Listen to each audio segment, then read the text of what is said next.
What's going on, guys? Welcome back to Evil Intoxicated. I got some news for you, though. It's just going to be me tonight. Ted Check was not able to join us. Got a little tired tonight, and I understand I've done it a couple times before. But let's jump right into the Ultimate Fighter Season 25, Episode 11. Tom Galicchio going up against our boy Diego Lima, who's been on our show before. Always wanted to interview Tom, but, he's been pretty busy. I've been trying to send him some tweets in the past before he was even on this season. But, he's got his thing going on, and I was kind of rooting for him tonight. You see this underdog, it's a true redemption story. I'm glad that he's been on this season, and he got a lot farther than a lot of people thought that he would get. Diego Lima, we brought this up before in the past. He is in his prime right now. He was a champion over at Titan FC. Like I said, he was just on my show before, I think it was Titan FC 42, and he looked amazing tonight. Tom Galicchio trying to go for the takedown after takedown. Diego was just blocking it. And he, in the second round, almost knocked Tom out, but then got that point deduction. Guys, we're going to jump into all this and so much more. I want to go through some MMA news as well. But I want to know what you guys thought about tonight's episode. And like we do every week, I want to hear what you have to think about this. Out of 5 stars, we're going to rate tonight's episode. So right off the top, TJ starts tonight's episode off going back. He took a note out of Mayhem Miller's book and Michael Bisping's book from the season that he was on, pulling some pranks. If you guys remember that season, they blocked off the locker room. Well, this time, TJ paints the locker room on Cody Nolo's side, paints it blue, so it kind of makes the comfortable feeling, but then he dumps a pile of fucking snakes on the ground in there, so that was kind of funny to spruce things up. And then we were kind of all wondering what's going to go on with James Krause. He is recovering from his last fight. Is he going to be able to come back in? He looked so irritable today, or tonight on the show. And he was kind of picking a fight with Johnny Nunes. And it's crazy because if you think, if Johnny Nunes really comes back, like if James Krause doesn't get past medically cleared to fight, most likely we're going to see Johnny Nunes step back in. This will be the 3rd time. Johnny Nunes, if you guys don't remember, he was on that season of Ultimate Fighter Season 22. Conor McGregor versus Uriah Faber. He lost in that season and was able to come back again on that season. Now here we are, Season 25. They bring him in as a wild card. And now he might be showing up again. We don't know yet, but James Krause is kind of pushing his buttons there. He was ready to fight anybody. He was just getting annoyed. I mean, and I could understand the frustration. You've come so far. You feel like this is your shot.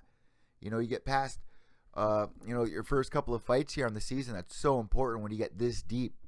And to think that you're not going to be medically cleared, you really want to fight. You want to be smart, though. A lot of guys go into this show and they think that it's all or nothing. We've seen people retire on the show. You might feel a little different a month or two later. I mean, to me, you keep your passion going no matter what. Don't let anyone tell you that it's all over. Don't let those thoughts even spur in your head. Don't let that happen. And for Tom tonight, we're going to get into that in a second, but he was just so crushed. It was kind of hard to see. He really took it hard, but I don't think it's going to be the last time we see Toothless Tom. He made a big splash this season. If you remember at the beginning, they were showing what he's been up to since Season 22. His motorcycle didn't work. He's going around like gumball machines. He's got something going on, but I really think that a lot of people really picking up steam for Tom Galicchio this season. I'm interested to see how many of you thought he was going to win tonight. How many of you guys were going for him?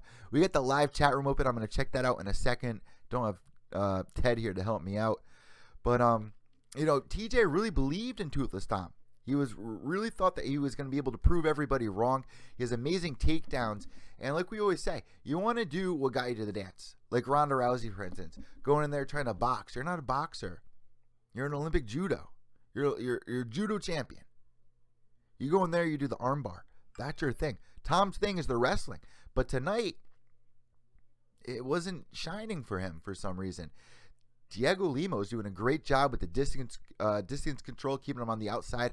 Every time Tom was going to shoot, he read him right away and was just able to stuff it beautifully.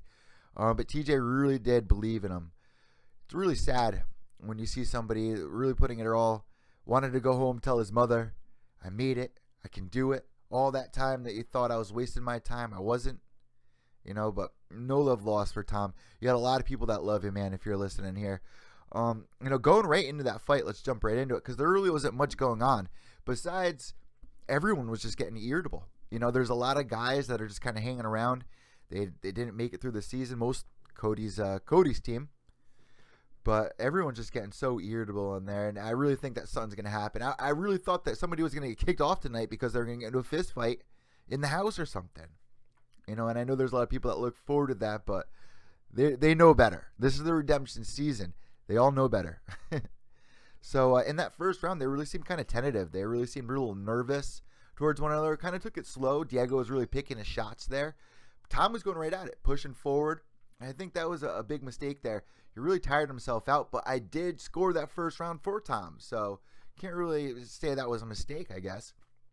Some of you guys did say, like Ann at Chillzone95 was saying, she gave that first round to Diego. I really thought Tom had that first round. And the second round especially was weird because Diego was doing amazing, landed a really nice 1-2 overhand right, defending the takedowns, but then he gets a point taken away. And that's a huge, huge thing when you get a point taken away. Unless it's a 10-8 round and then you get the 9-8, which obviously wasn't happening. So they ended up going to that third round. By that time, Tom was so tired. I don't know if we have any fighters listening, but you would know when you're trying to go for a takedown, you get stuffed. It's exhausting pushing for that. So, going into that third round, Diego was just really able to piece it together, but then Tom gets a takedown, finally gets on top, tries pushing on him, and tries really getting the control, but wasn't enough. Diego gets back up, and he was able to get a takedown of his own in the last 10 seconds. I really think that was a sealer to get that win there. So we got Diego going on to the finals. It's the second time this dude has done it. When he was on Titan FC, he did a lot over there, and he's learned a lot. He's really matured. And I think he's ready for that second run in the UFC. But is he going to be able to win this whole thing? And it's all going down July 7th. What did you guys think about tonight's episode? Let's rate it. I'm giving tonight, I was at the edge of my seat. And I've been rating it between a 3 and a 4 every week. Just solely based on the excitement of what was going to happen. You didn't know if Tom was going to win. You didn't know if Diego was going to win going into that third round. You saw people getting into each other's faces. Giving tonight's episode a 4.5. I think this is the first time I'm giving it a 4.5. And I really hope that the next episode we see the same thing. I hope we see the same thing because we've seen all the backstories. It's just been over and over again. Like I've been saying, I want to see some drama going on in the house. I know it's going on, and they kind of showed us a little bit of it. And I guarantee you next week's episode is going to be all of our favorites. The season hasn't been doing that well, though, which I'm kind of surprised. So let me know what you guys think in the chat room. Let me check it out. Let's see what we got going on there. Make sure you guys follow me on Twitter at Pure Evil MMA, and also my personal page at Evil_Echo. That's EVIL_ECCO. It's been a crazy week here. I'm actually healing up my tattoo over here. I know you can't really see it. Got the sparrow. Show it to you when I got the saran wrap off of it. But I'm healing up pretty well over here. Let's see what we got going on in the chat room. And we got a lot to talk about tonight, guys. This is kind of a mix between Evil Intoxicated and Pure Evil MMA. So we're mixing the podcast together since Ted's not watching tonight. Shit, I didn't even change the title. Let's see what we got here in the chat room. Not much. We don't got much going on in the chat room. Guys, let me know what you think about tonight's episode, especially on Twitter. All right, so let's jump into this week's news. So this weekend, UFC went to Oklahoma, and our boy BJ Penn, as you can see over here, not doing well. This guy hasn't won in how many years now? And we gave him a perfect matchup here, in my opinion. Dennis Siver, this was the matchup he was originally supposed to return to the UFC with. This is the perfect opponent. I was pissed when they put him against Yair Rodriguez. It made no sense to me. Why are you giving this guy a young gun? Well, you know what? BJ Penn, they went to a decision with Dennis Siver. I don't know what to say about it, man. I want him to do so well, but I think it's time. And you know what? I can't even say that. I take that back. I just hope that whatever BJ does, he sits down and he thinks about it long and hard. Should he return to the UFC? Here's the thing, though. He got paid more than anybody on the freaking card. And he was not even in the main event. He wasn't the co-main event. He started the main card off. It was just like, what? This card was amazing, though. Clay Guida still showing us that he's got it. And then, of course, the main event. What can we say about that main event? Kevin Lee getting the submission win. Now, was that an early stoppage? Yes. Mario Yamasaki, what are you doing, bro? He didn't tap. What are you doing? He didn't tap. He didn't go unconscious. Why are you pulling him off? And then there was some controversial video that was actually released that to seal that choke that Kevin Lee did, apparently he was biting his glove.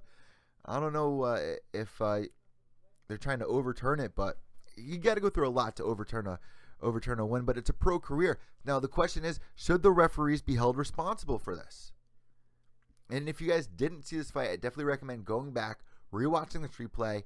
It made no sense to me. He had him tied up in I think it was a rear naked choke. He didn't tap. He didn't go unconscious. If it went 2 seconds more, he probably would have tapped. He probably would have went unconscious, but he didn't. What was going through Mario's head that made him pull off?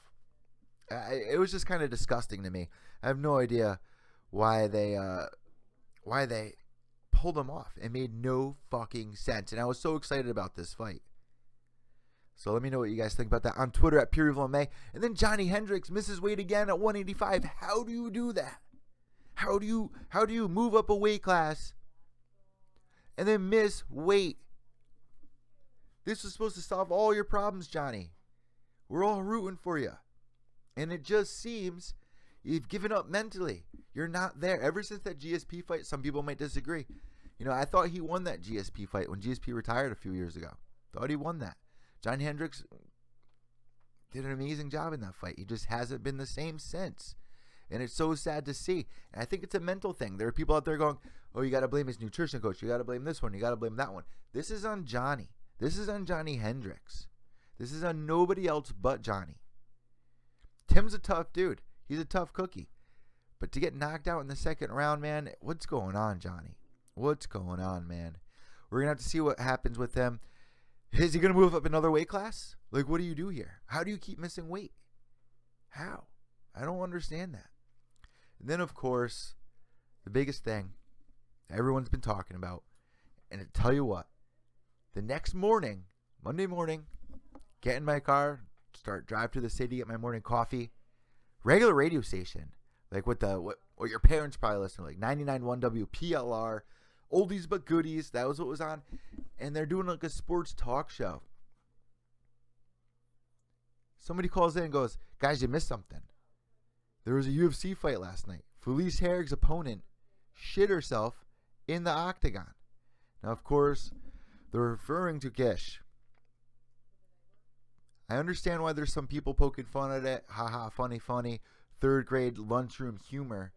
But have some respect, man. Have some respect. She did a great job.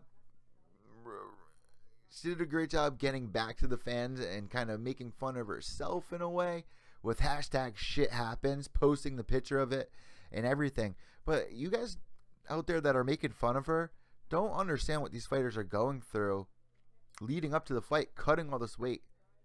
They got weak stomachs. Even Michael Chisay, 3 fights ago, forgot who he was fighting. He almost shit himself in the octagon. He went in there, finished the fight in the first round, and ran out because he almost shit his pants.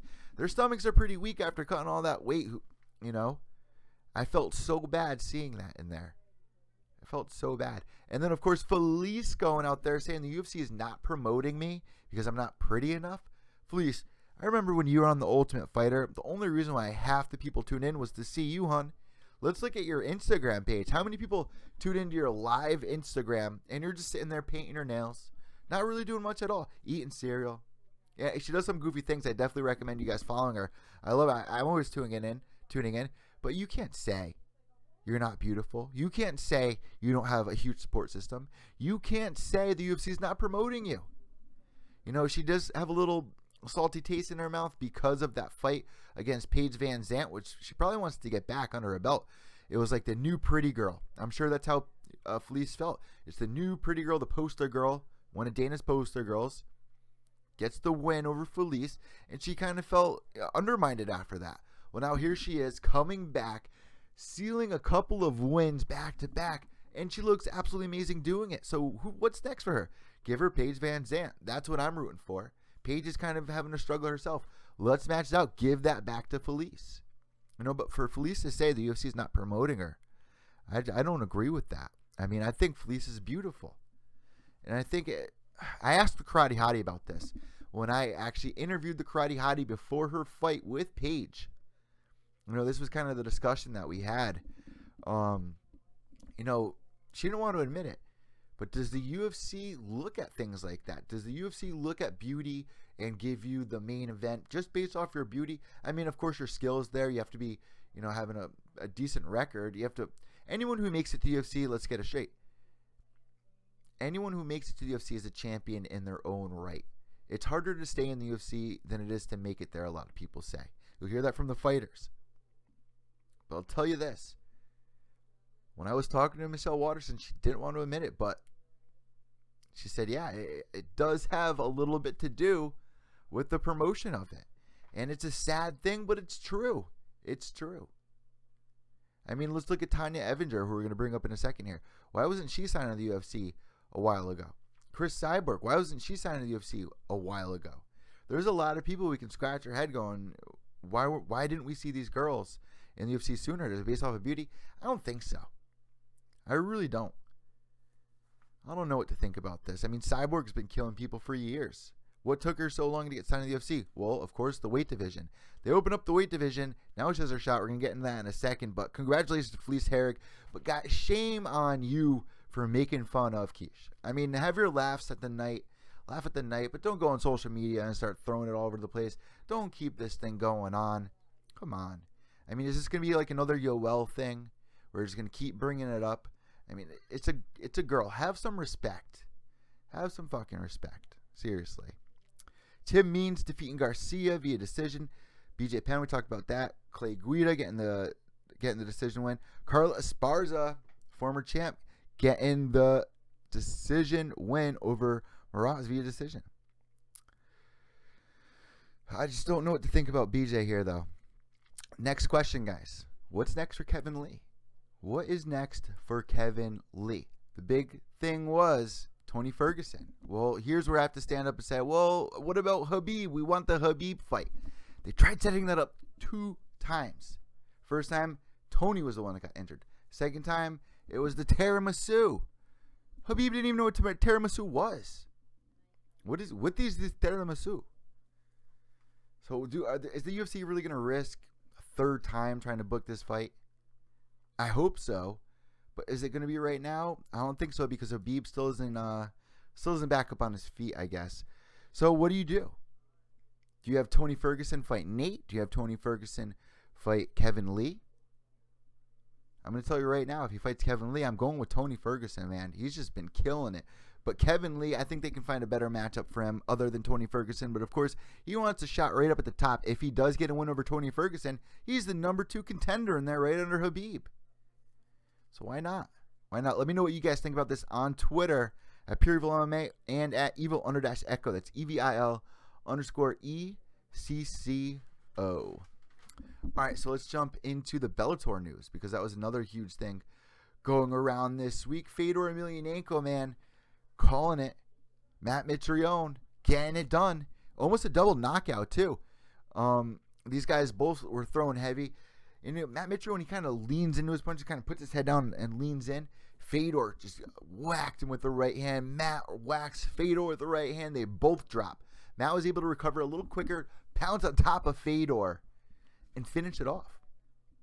Not the debut we wanted to see for Fedor. I mean, it was kind of a sad thing, but it makes sense to me. I mean, look at that fight against Fabio Maldonado. Fedor got pummeled in that first round. I didn't really think he was going to have an easy time going up against somebody like Matt Mitrione. You know, Matt Mitrione, even though he lost his last few fights in the UFC against, who did he fight? Travis Brown. There were a lot of eye pokes there. You guys probably remember that classic picture of that hematoma growing on Matt's eye. I thought his eye popped out when I looked at that fight. That was a scary thing. Matt's a motherfucker, man. He's got power. Fedor Emelianenko would probably match up some better with somebody like Chael Sonnen, who was calling him out after Chael's fight. I think Fedor beats Chael Sonnen. It's just a sad thing to see. But Matt Mitrione, man, huge win for him over there at Bellator. But Fedor, man, what is next for this guy? Is he going to keep going? I'm sure he's getting paid a pretty dime. And come on, that sweatshirt, we can't let this just swing right through our hands. But this should answer questions for us. Bringing Fedor into the UFC should have happened a long time ago. And we finally had the matchup to see how we'd go against somebody that was currently in the UFC, not even top ranked, top 10. I believe Mitrione was ranked 7th or 8th in the UFC before switching over to Bellator. So, getting knocked out that way, not losing much because it was almost a double knockout, but still, it's hard to see somebody we call the greatest of all time getting knocked out that way. Matt Mitrione, man, congratulations. That's got to be an amazing feeling to have. And we got to see what's next from Matt. But I'm sure they're going to be still focusing more on Fedor here. This is the thing about Bellator, too, guys. We were having this conversation with the MMA holes and Ann and a couple people from the Pure Evil Army today. There's a lot of fighters going over to Bellator, but my issue is Bellator doesn't have as many cards as UFC does in a year. The UFC last year put on, I think, 42 events. How many did Bellator put on? Probably half that, a third of that. Not much. So they stacked a lot of their talent here on this card last weekend, which another thing I have to bring up about it, I think was a big mistake throwing it on pay-per-view. I think it would have been a great idea if they kept this for free. They did a great job promoting it, but there were so many people out there that could have saw some amazing fights for free that could have glued them to Bellator as longtime fans. There's a new generation coming up. And I think this was a great opportunity for Bellator to pull them in. You're seeing a lot of familiar names. I mean, I know there's a lot of older names, but they're familiar names to us. But for these guys, this new generation, if they sat down and listened to what they were talking about, and for them to go in there and have these fights, you're going to bring in a lot of new people. How many people bought that pay-per-view? Well, I'll tell you this much. Based on the promotion from Bellator, for Bellator 180, before they went into the pay-per-view, they had 900,000 people tuning in. 900,000 people tuned in to Spike TV to watch Bellator 180. You want to know how many tuned in for UFC Kansas City, which really wasn't the biggest card. I mean, there were some great names on it. It wasn't really promoted much, though. Not as much as Bellator was, at least. They scored 800,000. 800,000 on a Sunday night. A Sunday night, not a Saturday night. A Sunday night. 800,000.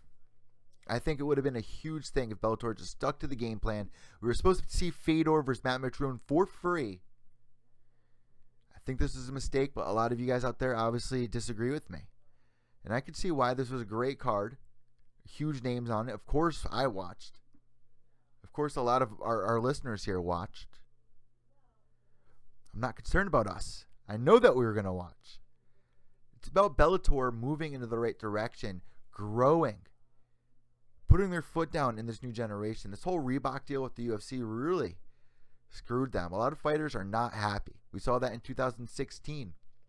And we saw Bellator making some great moves. There's a couple of things that Bellator needs to clean up, though, still. Like this whole time delay thing. I hate tuning into Bellator. Since I covered the fights, I know who won the fight already because I'm on Twitter throughout the day. And for me to stay off of Twitter, stay away, never mind. It's a hard thing to do when you're sitting there working for your MMA site, covering the sport. That's one thing they need to fix up.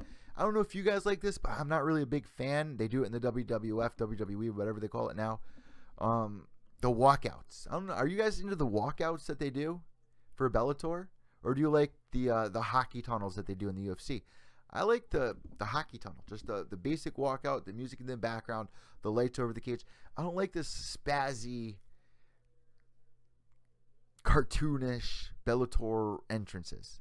I mean, for the new generation, I guess, and I'm kind of contradicting myself with that one, but there's a couple of things I think Bellator needs to fix up here.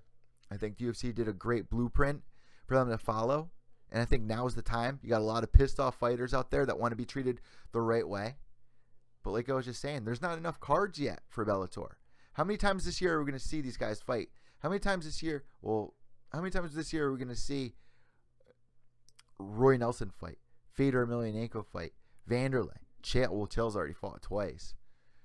But come on, how many times a year are we going to see these big name guys if they keep signing on these huge stars like Rory McDonald? Let me know what you guys think about this on Twitter at Pure Evil MMA. Phil Wonderful Davis, Mr. Wonderful, losing the belt to Ryan Bader. Congratulations to Ryan Bader on that one. Michael Chandler losing the belt. Another sad thing there. Who else was on this card? Not Lamas. Oh my God, why am I drawing such a freaking blank right now? Anyways, let me know what you guys think about this weekend's Bellator card. Should the pay-per-view have been free? Would they have done a little better? Would they've got a little more followers with that? Are they headed in the right direction? What do you guys think? Let me know on Twitter at Pure Evil MMA. All right, more news here in the MMA world. Chris Cyborg now has another new opponent. Now, originally last week we reported here on Evil Intoxicated that Chris Cyborg was going to be fighting Megan Anderson, the Invicta FC champion, which was kind of weird because originally Megan wasn't about that. Megan didn't want that fight originally. I don't think anyone wanted that fight with Cyborg. No one wants to really fight Cyborg. You kind of have to be crazy. She's been running through opponents. But I want to see her get matched up against somebody tough. Megan Anderson's a tough girl. But now, Megan is out, and they're signing in Tanya Evinger, who's been doing it for how long now? This is a girl I thought would come in the same time in the UFC that Cyborg did. You know, it's more than well overdue. Well overdue. Is she going to be doing an amazing job against Chris Cyborg? I don't know. I really don't. I think Cyborg's going to run right through it. I could be wrong. You guys might be motherfucking me right now. I don't think that's the right one. I want to see Amanda Nunes go in there. That's who I want to see fight Chris Cyborg. And she was calling it out. After this fight, if Amanda Nunes can get past Valentina Shevchenko and that fight is coming up, that's the fight they should make against Chris Cyborg. That's the fight we all want to see. Then again, there's the Ronda Rousey fight, but that should happen a while ago before Ronda lost the way she did against Holly Holm. And another big thing, congratulations to Holly Holm for her win over Bethe Correia, getting back on track. Would have been an awful to see a 4-fight losing streak. But what do you guys think about this? Tanya Evinger fighting Chris Cyborg. Who saw this coming? Who saw this coming? Does she have a better chance than Megan? I wanted Tanya to come into the UFC, but not like this. This isn't the way I wanted it to get done.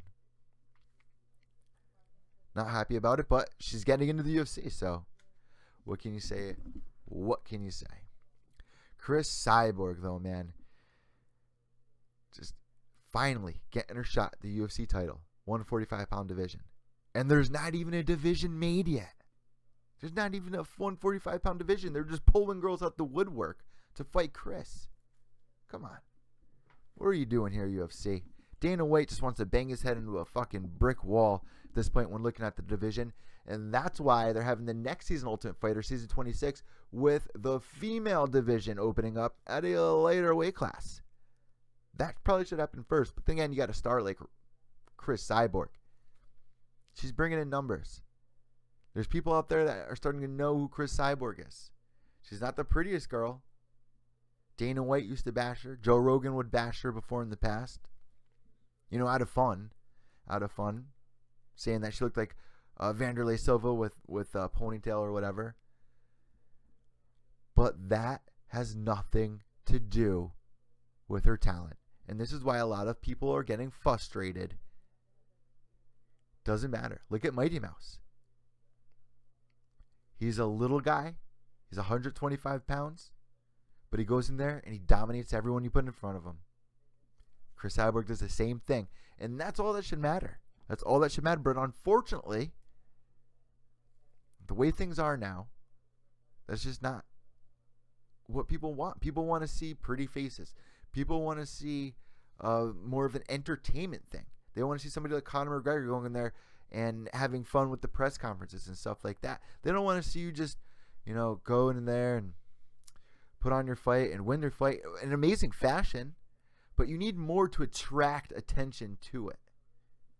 It takes more than just a highlight or two. Well, And it's a sad thing to say when you're talking about Mighty Mouse or even Chris Cyborg, but it's the truth. I hate saying it, but it's the truth. You know, it's that WWF blueprint once again. You know, things are a little different now, unfortunately. You know, and it's not like that for any other sport. It's not like that for baseball. It's not like that for football. But in a sport like this, when you really represent yourself, you need to really express yourself. And I think there's a lot of fighters out there learning to do that. Chris Cyborg really stepping up this year, promoting herself. We're seeing with a lot of people. You know, even people are throwing shade on Kevin Lee, saying he copies Conor McGregor's act. You know, I don't really agree with that. I just think he understands. I think he gets it. I think there's a lot of guys out there that are getting it. Justin Gaethje's going out there saying, I want somebody that literally knocked me out. I want to be knocked out. I want your toughest dude, and I want to get knocked out. People are getting it now, and I'm getting so excited. But there hasn't been any standout events yet so far in 2017 here in MMA. I mean, you could say the Bellator was a standout, but not really. Are you guys going to remember that in a couple of months? At the end of the year when you do our recap, is that going to be what stood out? If it is, if a Bellator card stands out at the end of this year, slap me silly. They did it. If they did, if we are talking about that being the number one card of the year, and I really don't see that happening, somebody's going to have to slap me. And I'm putting that out there right now. So somebody remind me. I will let somebody personally come into the studio and slap me. If that's what you guys vote. At the end of the year. And of course, at the end of the year show, we have Bloody Elbows, Eddie Mercado come on. We have Mean Gene from Mean Gene's Fight Scene come on. Steve Reichel from Cage-Side Submissions. We have a bunch of guys coming on at the end of the year. Check out our 2016 end of the year award show. Absolutely blast. But no standout events so far. 2017, I'm kind of disappointed. You know, we were talking about this not too long ago. With Ronda Rousey out, with Conor McGregor now going over to fight Floyd, that's probably going to be the fight of the year. And it's not even an MMA fight. That is already the fight of the year that everyone's talking about. I went out this weekend. My birthday was last weekend. You have no idea how many people were talking about this. And I did not say I covered the sport. I don't say I have my own show. I don't say, hey, I'm Evil Eddie from Pure Evil MMA. I'm just out having a good time at the bar. And you should hear what people say. They have no idea what they're talking about. And you know what? That's fine. They're having fun. It's a good conversation piece, but it's just funny to hear. I mean, I watch this sport day in, day out. I have my ear to the tracks, you know, and to see what people are saying about it just really cracks me up. We don't know what's going to happen. We don't know if Mayweather's going to knock Conor out. We don't know if Conor's going to. No, we don't really. No one knows. No one knows. No one fucking knows. Karate Hottie getting into the latest ESPN's body issue. Congratulations to her. Last year, you guys probably remember Ronda Rousey did a fully nude with the body painting all over her. She was pissed off that they did a little photoshopping of her. She wanted a full natural. This is me. This is my body. I'm proud. Well, now we got Karate Hottie going in there, and I'm so proud of this girl. She's been doing it for so long. Former atomweight. I remember her from Bully Beatdown way back when with Mayhem Miller going in there and just... I used to have a poster above my bed with Michelle Waterson. When I interviewed her, I was just like, oh my God, this is a dream come true. And then, to get that win over Paige Van Zandt the way she did was absolutely amazing. You know, for her to get this body issue, that's huge.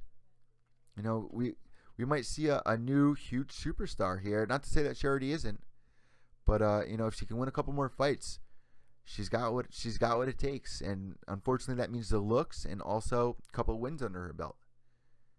Now they're opening up this new division.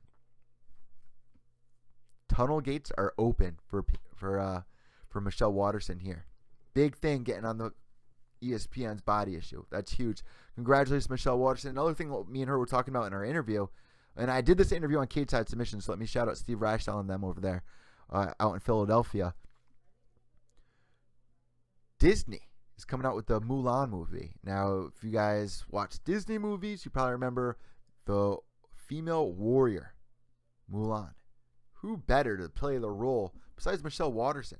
I want all of you right now to go on your phone, and I want you to tweet to Disney, tweet at Pixar, tweet at Michelle Waterson especially. Let her know that you're down with it. And tell Disney there's only one person that can fill that role. And that's Michelle Waterson. And I'm telling you, with this ESPN body issue, it's going to definitely pull in some weight for her to get that role. I guarantee it. Especially if you just get a couple more wins. Get another win or two, the Mulan movie's yours. I don't see anyone else filling that role and actually being able to have it make sense. I mean, look, like The Last Samurai.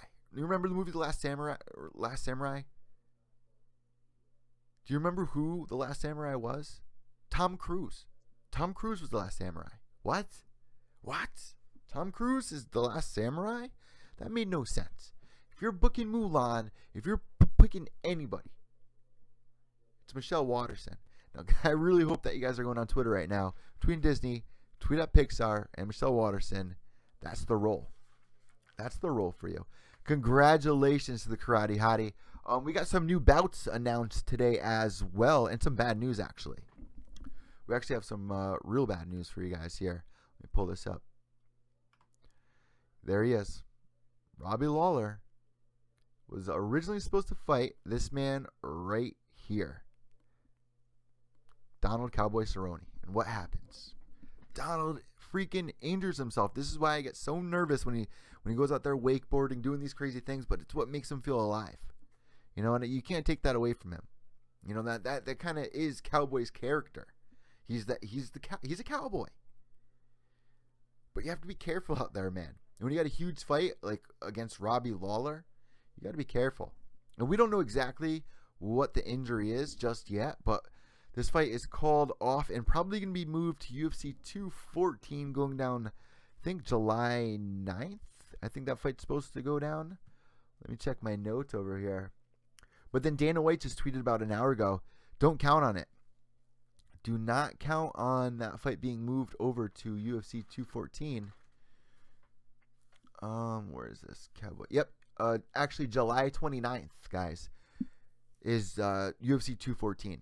July 29th. So that's not too far away. We're going to have to wait and see what happens. Hopefully they can get that fight on there. Another fight on that card, which is actually an amazing card, UFC 214. I got it here. I'm pretty sure Damian Maia in the works with Tyron Woodley for the title fight. That's on the card. And I'll tell you what. Oh, we got people in the chat room here. We got Ann in the chat room. Disney movies rule. Yeah, Ann. And there's no one else to do this role besides Karate Hottie. But yeah, this is actually Ann's Twitter photo right here of Cowboy. So shout out to, and make sure you go give Ann a follow at Chillzone95, guys, on Twitter. But big bummer, but this fight is not completely called off. Robbie Lawler versus Cowboy Cerrone is still on as far as we know. We just don't know when exactly it's going to be going down. But then also on UFC 214, like I was just saying, Tyron Woodley versus Damian Maia. And if Tyron Woodley can get another win, he could call it the money fight finally. I was kind of upset with him calling it the money fight right after he knocked out Lawler. He did it in amazing fashion.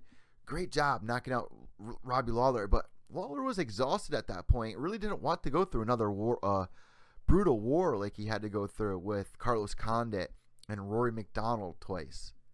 I mean, it just seemed like he was just exhausted, mentally exhausted, and he knew what he was in for that night, and he just took a T-Wood bomb, like he said. So we're going to have to see what happens in the Lawler versus Cowboy fight, but I'm telling you, Tyron Woodley can steal this win over Damian Maia, who's just been going over there and creaming guys, submitting guys left and right, and that last fight that he had was really close, but, taking out Carlos Condit, Matt Brown, guys like that, it's not an easy thing to do. And he's been going in there. I wish him best of luck. I think Damian Maia might be able to take the belt away from Tyron Woodley, but we're going to have to wait and see what happens there. But, yeah, let me pull up what else is on the UFC 214 card. Let's see what we got here. I took a screenshot of it before.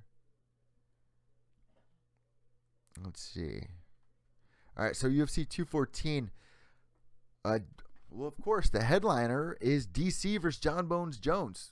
That could be one of the standout fights this year. Is this going to be one of the standout cards this year? I don't know, but it's got some pretty good names on it. There's another one, Aljamain Sterling versus Renan Barão. Now, I heard today that the CSAC denied Renan Barão from taking that fight at 135 pounds for UFC 214. So I don't think that's going to be going down on that. Josh Bergman against Drew Dober. We got Jimmy Manua versus Volkan Ozdemir. Ricardo Lamas versus Jason Knight. Brian Ortega T. City going up against Renato Maciano. Sage Northcutt back at it, going up against John McDessie. We're going to see what Sugar Sage can do. He really needs to get a win here. And then, we were just talking about it, guys. Chris Cyborg versus Tanya Evinger. Andre Philly is also on this card, but his opponent is yet to be announced. We're going to keep you guys updated on Twitter. So make sure you guys are following me at Pure Evil MMA and also at Evil_Echo for all the latest MMA news and banter. Don't forget, we have some members of the week coming up because this is not only Evil Intoxicated, but this is a mix episode. Because we are missing our good friend Ted here. So we're doing a double episode here. But we got some members of the week to announce. And also our giveaway winners. Yes, somebody won the giveaway. 2 people have won the giveaway. And we're going to be getting to that at the end of today's show. All right, so also in today's news, Yair Latifi going up against Tyson Pedro at UFC 215. That was just added. And this one got me really excited. Junior Dos Santos versus Francis Ngannou. Perfect fight for Francis here, and I really think he can get the win. JDS just had a shot to get the title against Stipe. Wasn't able to do it, though. You know, he did look really good. JDS looked really good in the fight that he had against Ben Rothwell. Really brought back to his roots boxing. He looked great boxing. Going in there, just tapping the tummy, bouncing out. Tapping the tummy, bouncing out. He looked great, but going in there against Francis Ngannou, man, it's going to be a tough thing. You know, he's been mauling dudes as well, mowing through people, just like Derek Lewis has. So that's going to be going down at UFC 215. Who are you guys favoring there? I'm immediately going towards Francis, and there's a lot of people that are saying that they're not giving Francis the credit he really deserves. But let's look back at the past couple of fights that he's had. They've been pretty impressive. Beating Arlovsky, you can say that Arlovsky is kind of on the downside of his career right now. That was impressive. Let's not forget that amazing submission that he recently had. Just grab the dude's arm and rip him to the octagon canvas. I think he's ready for this fight, and I think this is a perfect fight for Francis to get a win. That would be huge. Former champion JDS, former most feared man on the planet, baddest man on the planet there. So, whoever's over there booking the fights for Francis Ngannou, man, doing a great job. All right, what did you guys think about this weekend's fights, though? If you had to rate it. You know, what was better, Bellator or the UFC events? A lot of you guys, I asked this on Twitter, 60% of you guys went with the UFC, which kind of surprised me because there were some huge names on the Bellator card. I thought it was a fun night of just wacky things that happened throughout the night. You know, the double knockout, Michael Chandler falling against the cage, knocking himself out pretty much, the ref calling that fight off. The Ryan Bader fight wasn't really that exciting to me. The Chael Sonnen fight, just smothering Vanderlei. Vanderlei still all pissed off at the end, smacking him away after the decision. It was just fun. I enjoyed the Bellator fights. I really did. So I'd probably lean towards the Bellator, which is kind of surprising. I mean, smack me now, right? You guys should already start smacking me now. But let's announce our giveaway winners who won the Rick Glenn t-shirt. I'm going to pull up my iTunes. And if I do not hear from these people within a week, I'm going to have to re-give it away. Lisa, you are our first winner of the giveaway. So make sure you send me your address to our Twitter page down here at Evil_Echo, and I will mail out your official Rick Glenn, the Gladiator Rick Glenn t-shirt. Also, XX Grohl XX. You have 1 week to claim your prize, or else I'm going to re-raffle it. And if you guys want to jump in on the next raffle, I'm going to be doing the same thing. I can't tell you what I'm going to give out away next, but all you have to do is go on Apple iTunes, give Pure Evil MMA a review, and it's yours. That's it. It's as simple as that. Be brutally honest. Be as brutally honest as you can. Tell me what you think I can improve on. Give me some constructive criticism. I appreciate stuff like that. I love hearing stuff like, oh, it's a great show. I love this guy. Blah, blah, blah. That's awesome. I love that. But be brutally honest. That's probably what's going to win you the giveaway. But I want to thank everybody here tonight that tuned in to Pure Evil MMA / Evil Intoxicated. Unfortunately, Ted was not able to join us. He is hard at work. Make sure you follow him on his YouTube page and also on Twitter at TedCheck. That's TEDCZECH. I'm Evil Eddie from Pure Evil MMA, frontproofmedia.com, MMA UK. I'm out, guys. Behave yourselves.